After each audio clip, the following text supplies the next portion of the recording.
नमस्कार, मैं हूं कमलेश। ग्रैंड एशियन हेडलाइंस में आपका स्वागत है। खास खबरों पर चर्चा के लिए आज हमारे साथ मौजूद हैं वरिष्ठ समाज सेवी, उद्योगपति, व्यवसायी, क्या क्या कहा जाए, शिव अग्रवाल भाई। शिव भाई, स्वागत है आपका कार्यक्रम में। फ्रंट पेज पर जो खबरें आपको भी मालूम है क्या प्रमुखता से छपी होंगी, हेडिंग अलग अलग है। विष्णुदेव साय छत्तीसगढ़ के मुख्यमंत्री बन गए हैं, उनसे जुड़ी खबर सभी अखबारों में अलग अलग हेडिंग से है। वही खबर आज फ्रंट पेज पर है ही। इसके अलावा छोटी छोटी खबरें और लगाई हैं कि राजस्थान का क्या होगा, हरियाणा का क्या होगा, छत्तीसगढ़ को तो निपटा लिए, राजस्थान में अटक गई है भाजपा। ये सब तमाम खबरें अखबारों में। जरा हेडिंग बता दें आपको। चुने गए छत्तीसगढ़ के नए मुखिया राजभवन पहुंचे, 13 को ले सकते हैं शपथ। विष्णु का अब सीएम अवतार, इस हेडिंग से एक अखबार ने पहली खबर छापी है। 2 डिप्टी सीएम के साथ शपथ लेंगे विष्णुदेव साय। इसके अलावा साउथ एवेन्यू में हम जाते थे तो दूसरे सांसद के यहाँ जाकर सो जाते थे विष्णु, ये कहना है उनके एक साथी का। विष्णु छत्तीसगढ़ के देव, इस हेडिंग से एक अखबार ने खबर लगाई है। छत्तीसगढ़ में भाजपा का पहला आदिवासी मुख्यमंत्री, 20 साल पहले कांग्रेस से थे जोगी। 3 बार के सीएम रमन सिंह अब स्पीकर, सरकार नहीं सदन चलाएंगे। 12 मंत्री बनाए जाएंगे। प्रदेश अध्यक्ष और 3 महामंत्री बदले जाएंगे। ओबीसी वर्ग से होगा नया अध्यक्ष। संगठन में भी होगा बड़ा फेरबदल। लोकसभा के साथ उड़ीसा झारखंड पर नजर, आदिवासी को महत्व का संदेश देना चाहती है भाजपा। राज्यपाल ने साय को सीएम नियुक्त किया, कैबिनेट गठन के लिए बुलाया। रमन, मुझसे पूछकर जिम्मेदारी नहीं दी, जो दिया स्वीकार कर लिया, ये कहना है डॉक्टर रमन सिंह का, जिनको स्पीकर बनाया जा रहा है। यही खबरें फ्रंट पेज पर है। स्वाभाविक है, हम सबकी नज़रें टिकी हुई थी, हम सबकी तो छत्तीसगढ़ वालों की तो थी ही, पूरे भारत की नज़रें टिकी थी कि छत्तीसगढ़ में क्या होने वाला है। कई मुख्यमंत्री पद के दावेदार थे, 3 बार के मुख्यमंत्री रहे। डॉक्टर रमन सिंह तो प्रबल दावेदार थे, उनके अलावा कई आदिवासी नेताओं का नाम चल रहा था। विष्णुदेव साय जी का भी नाम चल रहा था, मतलब उसमें नाम था उनका। तो किसी को आश्चर्य नहीं हुआ कि विष्णुदेव साय को मुख्यमंत्री बना दिया गया। कहा जरूर जा रहा था, उनके पार्टी के जो प्रभारी ओम माथुर जी की चौंकाने वाला परिणाम हो। इसमें छत्तीसगढ़ में तो मुझे नहीं लगता कि कोई चौंका होगा, इसलिए कि उनका नाम चल ही रहा था। स्वाभाविक है, विष्णुदेव साय जी को मुख्यमंत्री बनाने के पीछे भारतीय जनता पार्टी के आदिवासियों को, जिनकी संख्या छत्तीसगढ़ में लगभग 33% है, 33%, वो उसको ध्यान में रखते हुए किया गया होगा। और फिर उनकी सादगी, उनकी सब लोगों से मिलने जुलने की जो शैली है, वो भी शायद बड़ा महत्व रखती है भारतीय जनता पार्टी के लिए, क्योंकि 4 महीने बाद लोकसभा का चुनाव होने जा रहा है। शिव भाई, क्या लगता है विष्णुदेव साय जो है छत्तीसगढ़ के लिए कितना कमलेश भैया देखिए अवतार साबित होंगे और कितना जी। जो व्यक्तिगत मैंने इनके बारे में कुछ जानकारी रखा था विष्णुदेव साय जी के बारे में, कि एक काफ़ी सहज सरल जी, जो व्यक्ति परिवार की जवाबदारियों में संलिप्त होकर के अपनी आगे की पढ़ाई छोड़ देता है मात्र 11वीं क्लास के बाद जी, और अपनी सक्रियता के कारण उसी गांव का वो निर्विरोध सरपंच बनता है। पहले पंच फिर सरपंच जी, पंच सरपंच बनता है। अविभाजित मध्य प्रदेश में वहीं कुनकुरी तपकरा से विधायक बनते हैं जी, सांसद रहे हैं लंबे समय तक, केंद्रीय मंत्री का दायित्व निभाया है उन्होंने, 2 बार भारतीय जनता पार्टी के फुल फ्लेश प्रदेश अध्यक्ष रहे हैं। जी, जी। इतने सर्वोच्च पदों पर रहने वाला एकदम शांत और सीधा सरल व्यक्तित्व का धनी राजनीतिक क्षेत्र में बहुत कम देखने को मिलते हैं। नहीं तो हमने तो देखा है कि लोगों को थोड़े से पद मिलते ही उनके किनारे में पहुंचने के लिए हमको उनके गार्डों से झगड़ा करनी पड़ती है जी। और ये भी तय है कि आदिवासी क्षेत्र के हैं और सरगुजा संभाग से पहली बार आज़ादी के बाद किसी को मुख्यमंत्री पद का दायित्व मिला है जी। तो जो उपेक्षा हम मान के चल रहे थे कि जैसे अब रायपुर बहुत आगे बढ़ गया, रायपुर के कारण जगदलपुर बस्तर को भी विकास की गति मिली है, बिलासपुर संभाग भी तरक्की के रास्ते पर आगे बढ़ा है, तो अब जो पिछड़े के रूप में मान के चल रहे थे कि हम सरगुजा है जी, तो अब सरगुजा क्षेत्र का उत्थान निश्चित होगा। जी, जी, जी। और मेरा तो एक मानना है कि इनके जो चरित्र के बारे में, इनके स्वभाव के बारे में, कोरबा में एक इनका बहुत करीबी रिश्तेदार रहता है।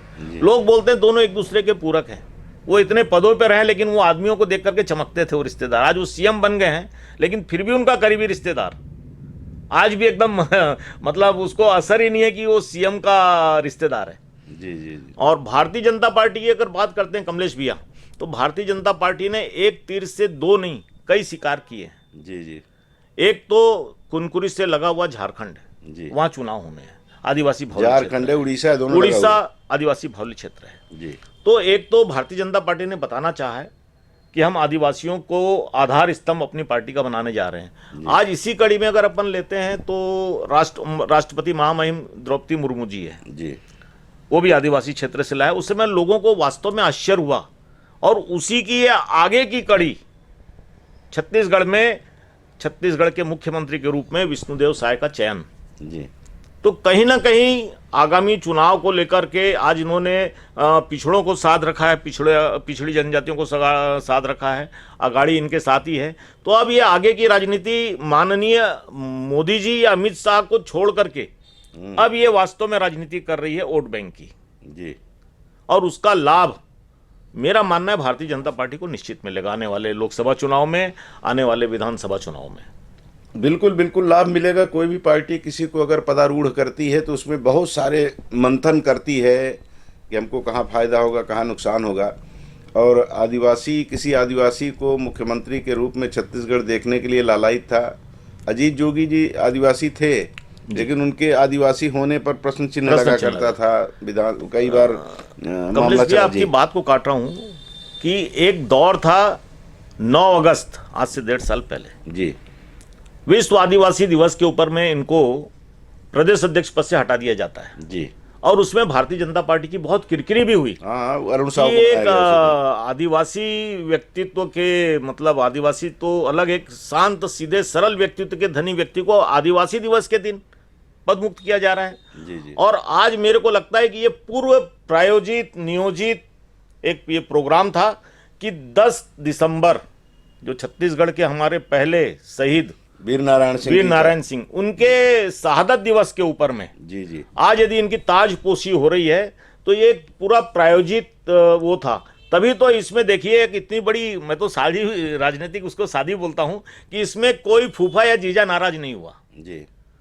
सबने सहमति के साथ हाँ, इनके सबने नाम पर- न्यौछावर डाली। जी हाँ, सबने निछावर डाली कि ये सर्वमान्य है। जी जी जी जी तो ये एक बहुत बड़ा अपना गड्ढा भी भारतीय जनता पार्टी ने छत्तीसगढ़ में भरा है। जी जी गड्ढा भरा है, और आने के लिए आगे के लिए एक प्लेटफार्म तैयार कर जी। दिया। एक खबर है ना, विष्णु छत्तीसगढ़ के देव। जी कई बार मन में आता है कि जैसे अदानी का विरोध कर रही थी कांग्रेस, लेकिन छत्तीसगढ़ में अदानी थे, तो परिहास में लोग कह देते हैं कि ऐसा तो न हो कि विष्णु भगवान बस उनके चरण दबाती रहे लक्ष्मी जी, और फिर वो आनंद कोई और ले जाए। कोई अदानी। बड़ी बात नहीं है। आज जब ये केंद्रीय इस्पात राज्य मंत्री रहे जी। तो इनकी जो भूमिका चली बस्तर में नगरनार स्टील प्लांट को लेकर के, जी और कोई बड़ी बात नहीं है कि आज जिस टाइप से राजनीति पे कारपोरेट हावी हैं, जी तो ये भी एक आपकी बात में कहीं कोई संदेह नहीं है कि ये भी कहीं ऐसा ना हो कि इतने शांत सीधे सरल व्यक्ति को बैठा दिया गया हो जैसे आम राजनीति में होता है, और हम कोरबा में भी देखते आए हैं जी कि काम कोई और कर रहा है, नाम किसी का और हो रहा है, साइंस हिल किसी और की चल रही है। जी जी तो ये भी नहीं, संभव है। इतने सीधे सरल तो मुझे नहीं लगता कि विष्णु जी होंगे। अब देखिए, विष्णु जी इतने सीधे सरल तो नहीं होंगे। जी जी जी वो जी भी जानते हैं, क्योंकि लंबा अरसा उनको हो गया विधानसभा में और लोकसभा में जी। रहते हुए, प्रशासनिक अनुभव भी उनके पास है मंत्री होने के नाते। तो एक प्रयास में मैंने बात कही, हो सकता है देखिए कोई भी उद्योगपति आता है शिव भाई, जी। तो सीधी सी बात है कि हम सिर्फ आरोप लगाने के लिए बैठ जाएं जी कि उद्योगपति आया उसने ऐसा कर लिया। अरे तो उद्योग नहीं आएगा तो आपके पास रेवेन्यू बराबर, कहाँ से बराबर, आएगा, रेवेन्यू कहाँ लोगों से को आएगी? रोजगार कहाँ से मिलेगा, जी। क्षेत्र का विकास कहाँ होगा, उनका भी आना जरूरी है। बराबर। लेकिन जो नियम बनाए गए उस नियम के तहत आए। जी ये नहीं कि किसी को ओबलाइज करने के लिए आप सारे नियमों को ताक पर रख करके, और जो नौटंकी अभी हुई है जी। कुछ दिन पहले तक, वो ना हो, नहीं तो फिर आपका भी हश्र वही होगा। जी तो जी ये वो जानते हैं बहुत अच्छी तरह से राजनीति करने वाले लोग। हम लोग तो बहुत छोटे लोग हैं, छोटी बुद्धि के लोग, वहाँ तो बड़े बड़े दिग्गज बैठे जी, हुए जी, हैं। तो वो जानते हैं कि मुझसे कहीं थोड़ी सी भी अगर चूक हो गई तो मामला गड़बड़ा जाएगा। अब सवाल ये तो हो गया कि मुख्यमंत्री विष्णुदेव साय जी हो गए, सरल स्वभाव के हैं, छत्तीसगढ़ अच्छा चलेगा, और कोई भी यहाँ पे इस तरह की हरकतें करने जी। वाले को प्रश्रय नहीं मिलेगी जो छत्तीसगढ़ के और इस देश के हित में न हो। ऐसा संभावना नहीं है कि इस तरह की आशंका अगर किसी के जहन में है तो उसको निर्मूल साबित करेंगे विष्णुदेव साय, ये तय हैं। अब आता है कि इसके बाद क्या होगा। हमारी पहले नज़रें टिकी थी कि मुख्यमंत्री कौन, अब उसके बाद ये होगा कि 13 लोग कौन होंगे। वो 13 विधायक जो मंत्री बनेंगे वो कौन है, सब अपने अपने कयास लगा रहे हैं। सोशल मीडिया पे तो लोगों ने शपथ भी दिला दी है। हाँ, मतलब वो रात को ही राज्यपाल को जगा करके उन्होंने शपथ भी दिला दी कि ये मंत्री बन रहे हैं। तो वो उसकी बात छोड़िए, फैक्ट ये है कि सामने जो कुछ है उसके हिसाब से 3 लोगों का नाम तो आ गया कि डॉक्टर रमन सिंह अब विधानसभा के मालिक होंगे जी, और 2 लोग और अरुण शाह और विष्णु शर्मा जी, विजय शर्मा जी, जो कवर्धा में मोहम्मद अकबर को लगभग 40,000 वोटों से हराए हैं, ये 2 उप मुख्यमंत्री होंगे। तो अब इसमें जातीय समीकरण सेट कर रही होगी पार्टी। इनके अब घोषित अभी नहीं हुआ है, लेकिन माना जा रहा है कि बनेंगे, अखबारों में, चैनलों में, और हम लोगों ने भी कल इसको लगाया है। तो रमन सिंह जी अब प्रशासन न चला करके डंडा चलाएंगे विधानसभा में। जी।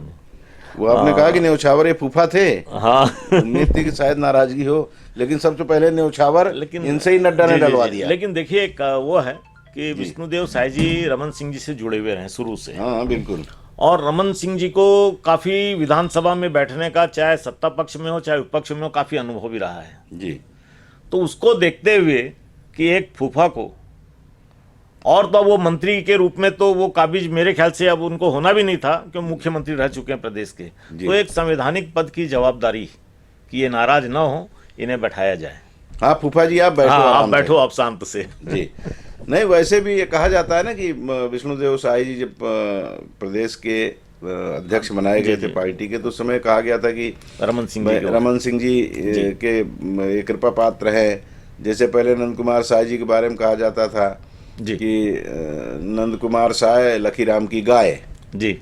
हाँ, इनके बारे में भी कह दें तो कोई बड़ी बात नहीं, कह ही रहे होंगे लोग परिहास में। जी। तो कोई किसी के गाय नहीं होती, कहीं न कहीं एक दूसरे का संबल लेकर के राजनीति में, घर में भी हम चलते हैं एक दूसरे का सहारा लेकर के। तो ये कोई बड़ी बात नहीं है कि कोई किसी के खेमे का है या किसी के साथ उसके अच्छे संबंध है, लेकिन लोग मजा लिया करते हैं। तो मजा लोग लेंगे, लेकिन विष्णु जी इस प्रदेश के मुखिया बन गए हैं, रमन सिंह जी विधानसभा अध्यक्ष बन रहे हैं, 2 लोग उप मुख्यमंत्री बन रहे हैं। इसके अलावा इनके यहाँ भी शिव भाई वही दशा हो गई जैसे कांग्रेस जब 69 सीट जीती थी जी, तो उस समय ये हो गया था कि सारे दिक्कत तो जीत गए, अब मंत्री किसको बनाए किसको बाहर करे, तो वही तो इनके साथ भी है। अब तो सीधा सीधा ये है कि सारे प्रसाद बांटने वाले जीत गए हैं, प्रसाद लेने वाले कोई नहीं है।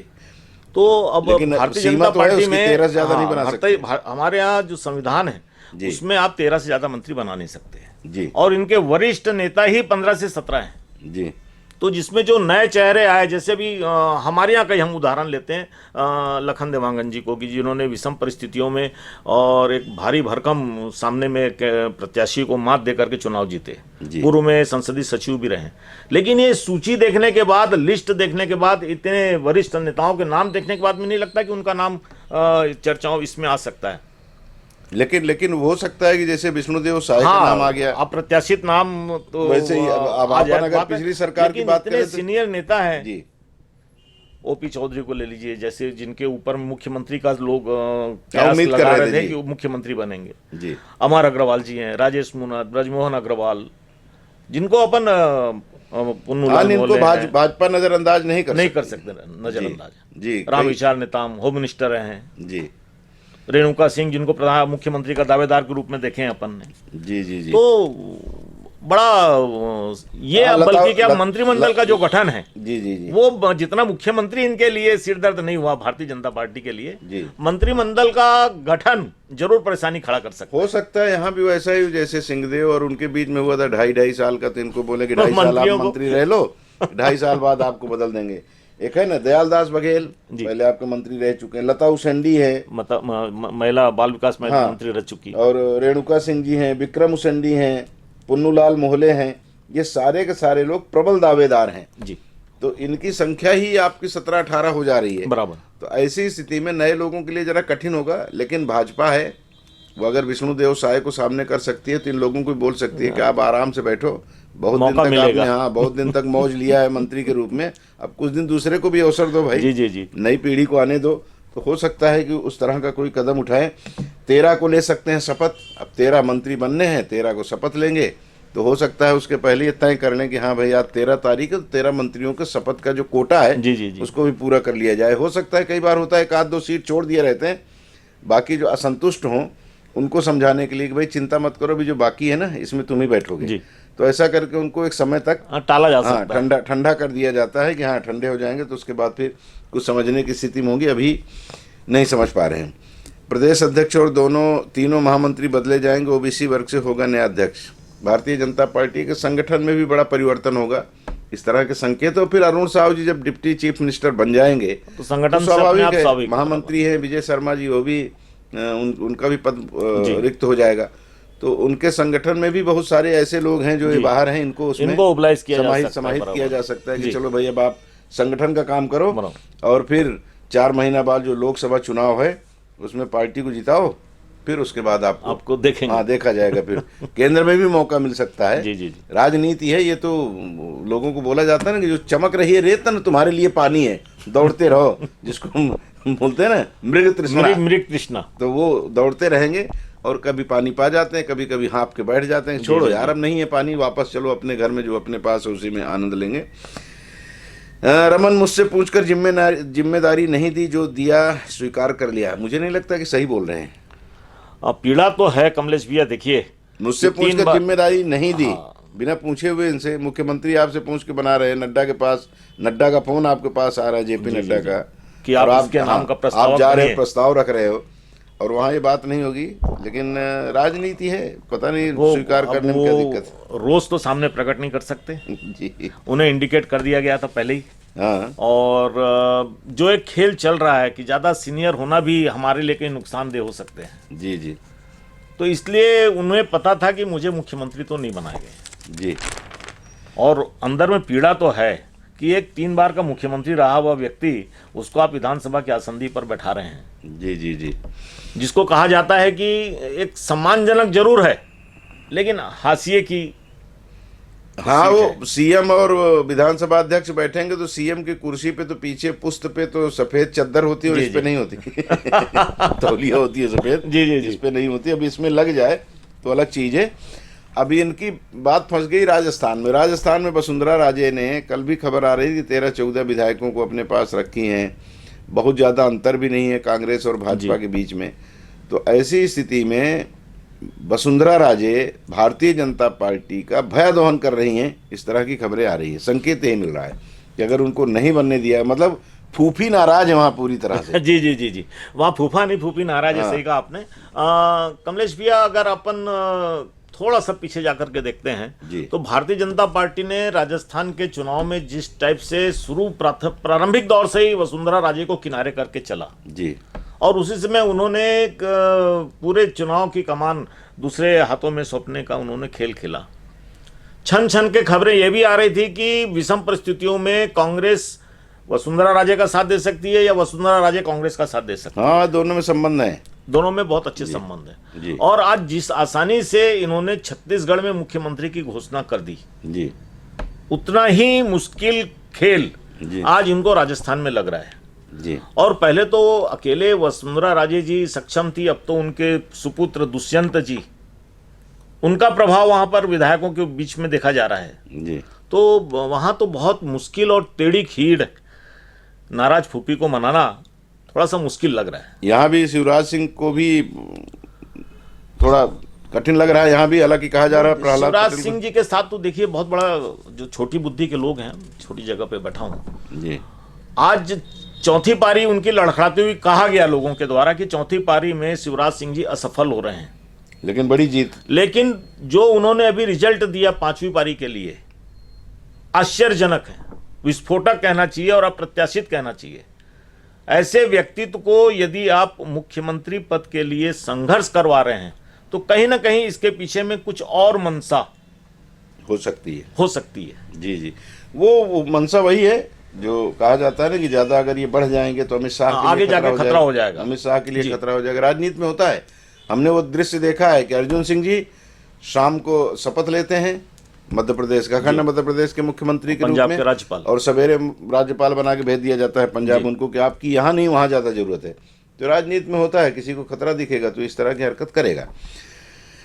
झारखंड कांग्रेस सांसद पर छापा खत्म, 31 बैग की गिनती बाकी। आज सवेरे सुन रहा था कि बोले 500 करोड़ रुपए लगभग मिल जाएगा, आ जाएगा। तो मेरे ध्यान में आ रहा था कि बालकों का विनिवेशीकरण अटल बिहारी वाजपेयी जी के समय में 551 करोड़ में हो गया था जी। तो बालकों को तो पूरी जेब में लेके अपने बैग में धर के बैठ रहा है एक सांसद वहां का बैठा हुआ है। मतलब आश्चर्य की बात है कि एक छोटे से राज्य का, जी छोटे से राज्य का एक राज्यसभा सदस्य जी अगर इतने पैसे लेकर के नकदी, जी मतलब अगर बात चले ना, जैसे बोलते हैं ना नकदी पैसा इतना दे तो अभी ये सौदा, तो ये तो बालकों के सौदा के टाइम पे नकदी पैसा पटक देते हैं कि ले इतना पैसा तो मेरे पास नकदी है। जी जी सोने चांदी हीरे जवाहरात की बात ही अलग है।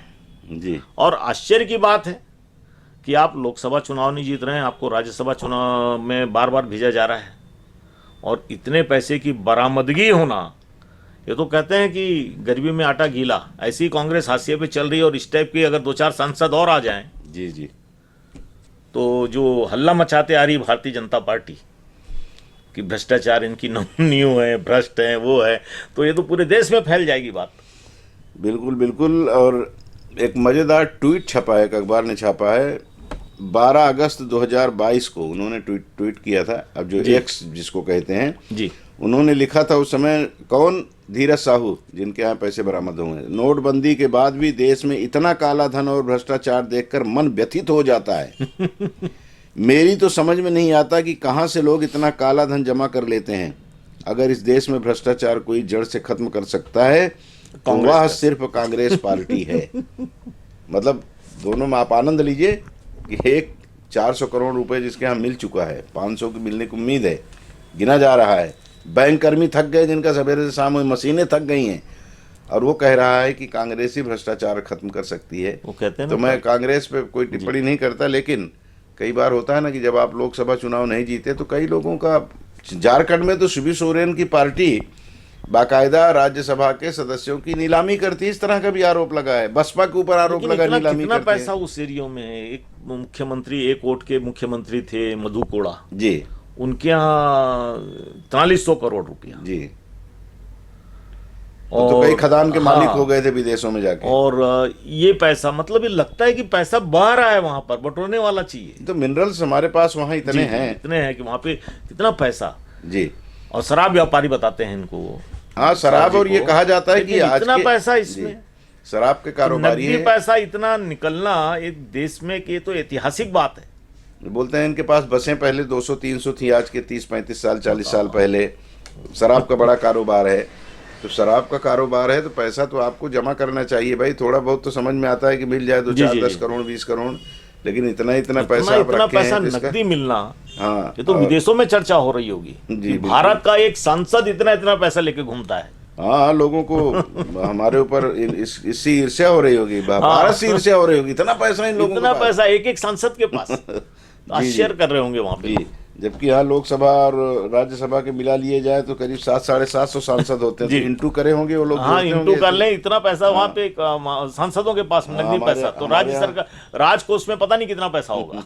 हमारे यहाँ के अर्थशास्त्र से ज़्यादा तगड़ा अर्थशास्त्र वहाँ के लोगों का है, तो जोड़ लेंगे, औसत निकाल लेंगे। एक खबर कल की जो कहीं न कहीं दुखी कर गई। मैं बिलासपुर जा रहा था, बलौदा पहुँचा था, तो उस समय मेरे पास खबर आई दुर्घटना की, 5 लोगों की मौत का। घटनाएं बहुत होती हैं हमारे यहाँ शहर में, कई बार इस तरह की घटनाएं हुई हैं, लेकिन वो दृश्य आंखों के सामने कौंधता है जब आज के तकरीबन 30 साल पहले कोरबा की 5 लड़कियां राम झरना में स्नान करने गई थी, पिकनिक मनाने गई थी बेचारी, और वहाँ उनका डूबने से निधन हो गया था। उस समय बिलासपुर जिला था, पूरा स्तब्ध था। कल भी इसी तरह की एक घटना घटी। रात को फेरे लेते हैं, सिंदूर दान होता है, वचन दिया जाता है एक दूसरे को, 7 जन्मों तक हम साथ में रहेंगे। अब कुछ घंटे बाद उनकी दुर्घटना में मौत हो जाती है। पिता गाड़ी चला रहा है, बेटा, बहू, 2 और रिश्तेदार उनके एक गाड़ी में, दुर्घटना होती है, ट्रक मारती है कार को ठोकर, सारे के सारे लोग काल के ग्रास बन जाते हैं। इस तरह की खबरें आती हैं तो मतलब बड़ा अजीब सा लगता है कि किस तरह से इसको बयां किया जाए। बड़ा कष्ट हुआ। बलौदा को पार कर गया, उसके बाद में बलौदा सोचा कि लोगों से पूछूं कि कहाँ है उनका घर, हिम्मत नहीं पड़ी। वो दृश्य जो होगा वहाँ का कल्पना करके कांप गई रूह कि खबर तो हम लोगों तक आई तो उन लोगों को भी मिल गई होगी, इसलिए मैं आगे चला गया। इस तरह की खबरों के बाद मन में आता तो है कि विधाता बहुत क्रूर है, सही करना ही में था तो कुछ घंटे पहले कर लिए होते। कल्पना नहीं की जा सकती कि जिन्होंने अग्नि के फेरे लिए 7 जीने मरने की कस्में खाई, क्या खुशी का वातावरण रहा होगा कि पिता खुद गाड़ी चला रहे हैं उसमें। और इसी को कहते हैं कि कभी कभी प्रकृति भी क्रूर हो जाती है। जी जी। और कुछ दूर पहले ही बलौदा के रहने वाले सिरुई नारायण से शादी करके आ रहे हैं। ऐसा भी नहीं कि कोई लंबा चौड़ा रास्ता वो तय करते हुए आ रहे हैं। जी। और सही भी हैं कमलेश भैया कि अगर हमने जो सुविधाएं मिल रही है, जो हमारे विकास हो रहे हैं, अगर हमने उसका कहीं दुरुपयोग किया तो ये इस टाइप के हादसे होते हैं। आज सड़कें अच्छी बन गई, ट्रकें बेलगाम, हमारे यहाँ तो अब वो अधिकांश लोगों ने समाचार को देखना छोड़ दिया है जी। कि ट्रकों से हमारे यहाँ तो नियमित निर्दोष लोग शहीद हो रहे हैं। लेकिन इस टाइप की हृदय विदारक घटना और बहुत दुखदाई घटना है। पूरा शहर, पूरा संभाग स्तब्ध था इस खबर को सुन करके कि जिन्होंने अभी शादी हुई, फेरे लिए और अपना जीवन अभी चालू नहीं किया, दाम्पत्य जीवन चालू नहीं किया, पूरा परिवार निपट गया उसमें। जी जी जी जी। इस तरह की घटनाएं होती हैं तो मन बहुत द्रवित होता है, और स्पीड जो बढ़ रही है हमारी वो कहीं ना कहीं घातक हो रही है, ये भी इसका प्रमाण है। चलिए कुछ और खबरों पर चर्चा कर लें। स्कूलों के शैक्षणिक विकास का स्तर परखने पहुंचेगी डाइट की टीम। पहले चरण में 13 दिसंबर को 319 स्कूलों में चलेगा अभियान। एक अखबार ने कोरबा पृष्ठ पर इस खबर को प्रमुखता से लगाया इस हेडिंग से। अब आंगनबाड़ी केंद्र के बच्चों के लिए ड्रेस कोड लाने की तैयारी। बादल छंटते सर्द हवाएं और ठंड ने कपकपाने पर किया मजबूर। वन अधिकारी अवकाश पर, गजराज के भरोसे जंगल। 5 करोड़ रुपए के अधूरे सभा कक्ष का किया उद्घाटन। टेंडर कराए बिना ही हुआ भूमि पूजन। शहरवासियों को झांसा देने चुनाव के पहले ऐसे कार्यों का हुआ भूमि पूजन जिसका टेंडर ही अटका। नगर निगम से जुड़ी खबर है। सीए फाउंडेशन की परीक्षा 31 दिसंबर से शुरू होगी, शेड्यूल बदला। शिवनाथ एक्सप्रेस 4 घंटा लेट आई, रीशेड्यूल होने से परेशानी। 36 हाथियों का झुंड सरभोका पहुंचा। वन अमले के साथ ग्रामीणों ने खदेड़ा। ठेका कर्मियों को काम पर नहीं रखा तो करेंगे घेराव। बेटे के घर रुक गए दंपत्ति, इधर सुने मकान से 5 लाख का सामान चोरी। ये खबरें कोरबा से जुड़ी हुई हैं। कुसमुंदा 4 लेन पर आवाजाही मतलब जान की बाजी लगाना, कहीं अधूरा निर्माण तो कहीं पर धूल का गुबार। समाज में बढ़ता अपराध एक चिंतनीय विषय, ब्रह्म कुमार। ये खबरें कोरबा से जुड़ी हुई हैं। कुसमुंदा 4 लेन पर आवाजाही मतलब जान की बाजी लगाना, कहीं अधूरा निर्माण तो कहीं पर धूल का गुबार। और एक खबर 5 करोड़ रुपए के अधूरे सभा कक्ष का किया उद्घाटन। टेंडर कराए बिना ही भूमि पूजन। ये इस तरह की खबरें 3 तारीख से पहले कम आ रही थी। क्या माने, निजाम बदल गया? बस निजाम बदल गया और प्रमुखता से बैनर न्यूज बन करके इस टाइप की खबरें लग रही है। जी। सोशल मीडिया में जरूर 2-4 बार ऐसे समाचार पढ़ने को मिले कि टेंडर भी नहीं हुए और संबंधितों ने भूमि पूजन कर दिया था, चाहे कोई मंगल भवन का हो, स्कूलों का हो।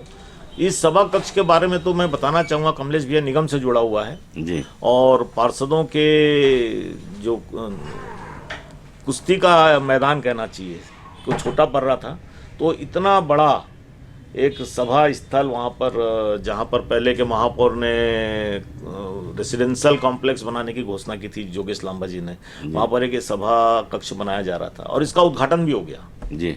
लेकिन अभी आप जा करके अगर उसको देखेंगे जी तो आपको आश्चर्य लगेगा कि इसके उद्घाटन के पीछे में ऐसी क्या हड़बड़ी थी कि एक खंडहर नुमा कंस्ट्रक्शन का आप उद्घाटन करने की, जिसमें अभी आप बैठ भी नहीं सकते जी, खड़े भी नहीं हो सकते ठीक से।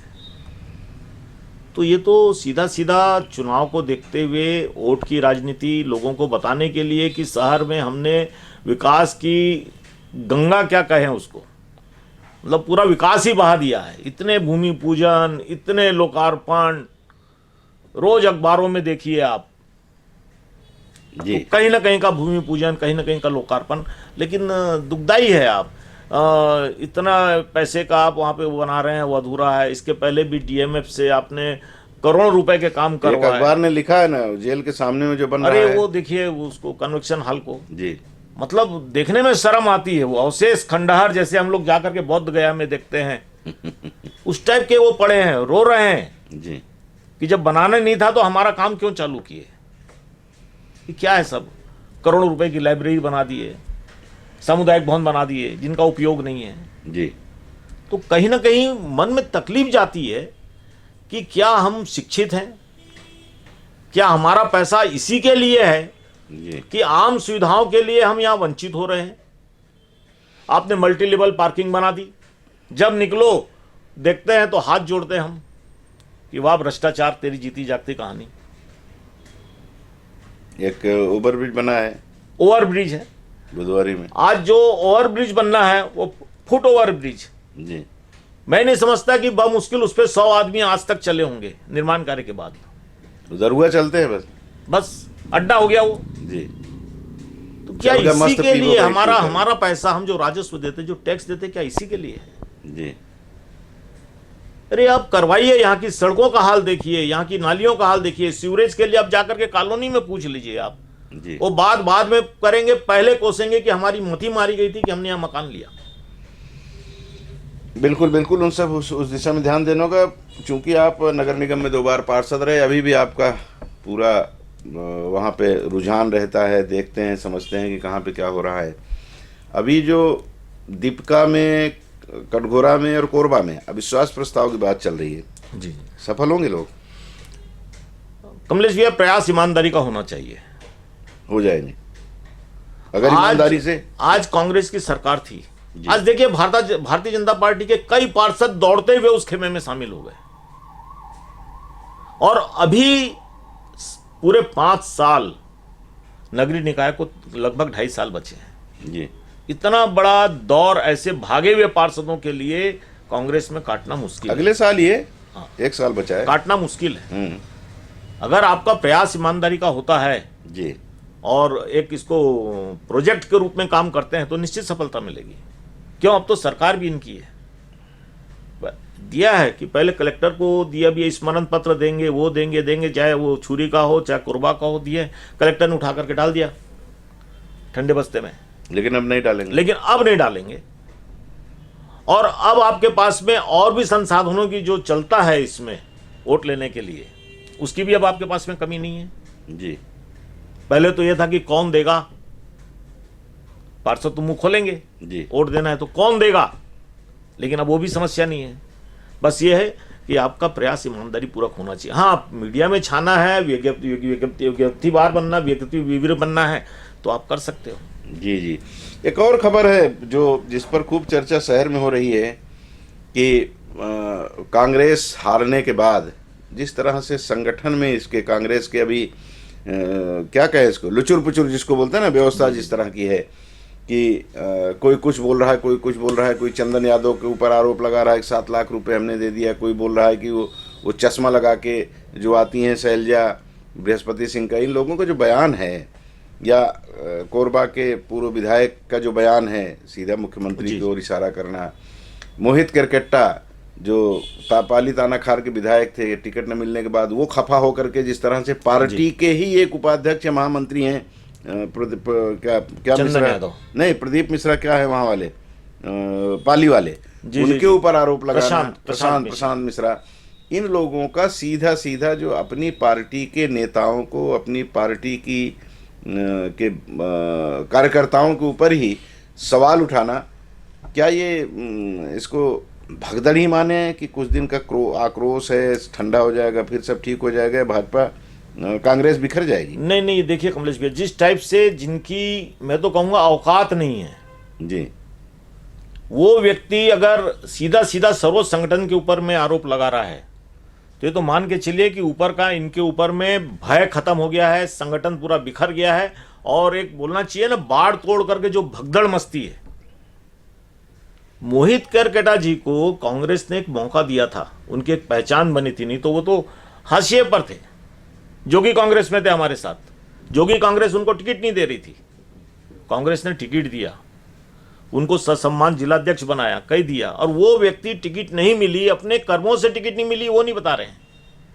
वो व्यक्ति यदि इतने बड़े बड़े आरोप लगा रहे हैं, बृहस्पति सिंह जी जिनका बड़बोलापन किसी से नहीं छुपा है जी, वो तो सिंहदेव और दोनों को लपेट लिया, वो इतने बड़े बड़े आरोप लगा रहे हैं जी। तो ये तो कहीं ना कहीं लग गया कि कांग्रेस में ऊपर में संगठन हो गया पूरा खत्म, चलते चलते आदमी, मुख्यमंत्री भूपेश बघेल जिनके नाम से पहले लोग डरते थे, उनके ऊपर में आरोप लगा रहे हैं। तो लग रहा है कि या तो ये सब एक स्क्रिप्ट पढ़ रहे हैं भारतीय जनता पार्टी की, कि आने वाले समय में कांग्रेस मुक्त छत्तीसगढ़ हो जाएगा पूरा, हर क्षेत्रों में। अरे अभी आपको एक होना चाहिए, अभी आपको संघर्ष करना है। अब आपकी असली परीक्षा अब है, अब परख आपकी है कि आप में कितना पैनापन है राजनीति का। जी जी जी। उसमें आप एक दूसरे के ऊपर में आरोप प्रत्यारोप लगा करके, वो बोलते हैं ना, प्याज के छिलके उतर रहे हैं, बस हासिल कुछ नहीं आना है। जी जी जी जी, बिल्कुल बिल्कुल। छिलके उतर जाते हैं तो हाथ में कुछ नहीं रह जाता ना, सब बिखर जाता है।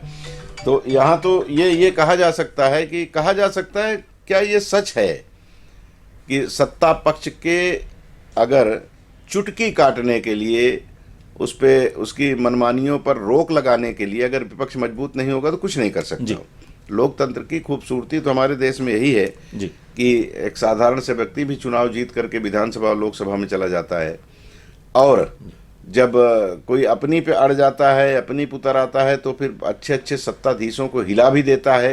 ये प्रमाण है उसके। और विपक्ष को मजबूत रखने की कोशिश सत्ता पक्ष भी करता रहा है। अब कम हो गया, नहीं पहले तो होता था कि पहले हम लोग पढ़ा करते हैं अटल बिहारी वाजपेयी जी कितना पसंद करते थे इंदिरा गांधी को, या इंदिरा गांधी कितना उनकी बात को मान लिया करती थी। इंदिरा जी ने उनको राज्यसभा में लेके आए थे। वही कह रहा हूँ कि लोहिया जी को अपने खिलाफ चुनाव लड़वाते थे जवाहरलाल जी स्वयं के, आइए हम विचारों का द्वंद्व चल रहा है, हम लोग लड़ लेते हैं जी। ये सारे दृश्य हमारे आंखों के सामने रहे तो लोकतंत्र की जड़ें और मजबूत होती हैं। तो विपक्ष मजबूत रहे, हम सब चाहते हैं, सत्ता पक्ष भी चाहता है। तो यहाँ लोग अगर इस तरह से लड़ेंगे तो आप फिर लोकसभा में कैसे, आप लोकसभा आप तो अपने कपड़े उतार रहे हैं जी, कि आपको टिकट लेने के लिए 7 लाख रुपए देना पड़ रहा है। ये मतलब आप अपनी क्षमता बता रहे हैं जी कि मैं इतना निकृष्ट हूं कि मेरे को टिकट लेने के लिए पैसे देने पड़ रहे हैं जी। ये सब क्या है सब? हाँ, वो पार्टी कोष में जमा करना है, इस तरह की बात कह के इसको गंभीरता से लेना चाहिए कांग्रेस आला कमान को कि ठीक है, हार जीत हर जगह होती है। भारतीय जनता पार्टी भी 15 विधायकों पे सिमटी थी। ये कई बार शिव ये भी होता है ना शिव भाई कि लोग दूसरी पार्टी में, मतलब जो कांग्रेस के लोग इस तरह की भाषा बोल रहे हैं, वो बीजेपी के लोगों के साथ अपनी नज़दीकी प्रदर्शित करने के लिए कहीं मेरा कुछ गड़बड़ पकड़ न ले, इसलिए भी थोड़ा सा अपनी पार्टी की बुद्धि बोल दो और उनको थोड़ा हो सकता है। पता नहीं, जैसे स्क्रिप्ट ये अपना स्वामी भक्ति बता रहे हैं जी, अपनी पार्टी को बौना कर रहे हैं, अपनी पार्टी की छीछा लेदर करना। मतलब सीधी सीधी बात है कि आप दूसरी पार्टी को बताना चाह रहे हैं कि मेरा मोह भंग हो चुका है पार्टी से, या मेरे ऊपर में कोई अटैक ना हो जी। कोई बड़ी बात नहीं है जी जी जी जी। हाँ, अब राजनेताओं के जैसे राजनीति के बहुत रंग होते हैं, वैसे राजनेताओं भी बहुत रंगबाज होते हैं उनके भी बहुत सारे रूप होते हैं, पता नहीं कौन सा रूप लेकर के किसके सामने जाके खड़े हो जाएं। चलते चलते भूपेश बघेल ने बहुत सारी योजनाएं बनाई थी। एक खबर है ना, बड़ी राशि खर्च के बाद भी पौनी पसारी योजना असफल, सड़क पर बैठ रहे सब्जी व्यवसायी, आवंटित दुकानों को बनाया स्थायी गोदाम। इस तरह की बहुत सारी योजनाएं उन्होंने, नरवा गुरुआ बारी, ये वाली योजना, और वो तमाम योजनाएं जो बनाए थे, उन योजनाओं का क्या होगा लोग चिंता करने लगे हैं। जो उसका लाभ पाते थे उनको लगता था कि कहीं ऐसा न हो कि वर्तमान सरकार, जो नई सरकार है, ये हमको उससे वंचित न कर दे। देखिए, जो इनकी लोकप्रिय योजनाएं रही है कमलेश भैया, एक योजना का संचालन कहना चाहिए, भले किराए के रूप में कर रहे हैं, मैं भी कर रहा हूं, लेकिन उसका लाभ जो आम लोगों को मिल रहा है और जो तारीफ करते हैं लोग, और निरंतर उसकी जो लोकप्रियता बढ़ रही है जी, मेडिकल से जुड़ी हुई, स्वास्थ्य से जुड़ी हुई है धन्वंतरी योजना। मुझे नहीं लगता है कि ऐसी योजनाओं को आने वाली नई सरकार छेड़ेगी या बंद करेगी, क्योंकि वो सीधे लाभ है उससे। जो कई खाने पीने वाली योजनाएं रही है, कागजों में दौड़ रही थी, जो बोलना नहीं चाहिए। अब गोबर से कितना विकास हुआ छत्तीसगढ़ का मैं नहीं जानता। गोबर खरीदी, गौमूत्र खरीदी जी। आज इन्होंने कई जगह गुरुआ बाड़ी घाड़ी क्या क्या बनाए, और आज भी सड़कों के ऊपर में, गांव में चले जाओ तो गांव की सड़कों के ऊपर में आवारा पशु, आपको आवारा तो नहीं कहना चाहिए, आपको बैठे हुए मिलेंगे। क्यों? वहाँ पे उनको पर्याप्त साधन नहीं है, खाने को चारा नहीं है जी, पीने को पानी नहीं है, लेकिन योजनाएं चल रही है कागजों में। अब कौन सा पशु उसको लाभ ले रहा है ये तो वही जाने। ऐसी योजनाओं पे मेरा मानना है कि सरकार कहीं ना कहीं जागेगी और ऐसी योजनाओं के ऊपर में जी हाथ खींचेगी और रोक लगाएगी। हाँ, ये तो कह रहे थे कि जो गड़बड़ियाँ हुई हैं उसकी हम जांच कराएंगे और सारे लोगों को अंदर कराएंगे। तो कुछ लोग बीच में ऐसी चर्चा कर रहे थे, हम लोग बात कर रहे थे ऐसे आपस में बैठे हुए, तो मैं बोला कि एक चीज़ बताओ, भूपेश बघेल जी जब प्रदेशाध्यक्ष के रूप में चुनाव लड़ने उतरे 2018 में, तो बोल रहे थे ना कि रमन सिंह को, इनके पूरे मंत्रिमंडल को अंदर करा दो। किसको अंदर कराए? ये लोग भी बोल रहे थे अंदर कराएंगे क्या? कोई नहीं, चोर चोर मौसेरे भाई, ये हमारी आपकी भाषा है, आम लोगों की भाषा है, बुरा नहीं लगे किसी को, सबको ये लगता है कि ठीक है भाई, अब मेरी बारी है, मेरे को करने दे, फिर तेरी बारी आएगी, तू भी आनंद लेना। तो कमलेश भैया, सीधी सीधी बात है, जो सरकार में बैठता है उसको मालूम है जी कि कहाँ कहाँ छेद है, कहाँ कहाँ से पानी बह रहा है, कहाँ कहाँ से पानी लोग पी रहे हैं, कहाँ कहाँ से निकाल रहे हैं, सबको मालूम रहता है। जी अगर ये चाहें तो 5 मिनट में कपड़े उतार सकते हैं बैठने वाले के। बिल्कुल, लेकिन उतारेगा नहीं ना, मालूम है कि अगली बार उसको मौका मिल जाएगा तो मेरे उतार देगा जी।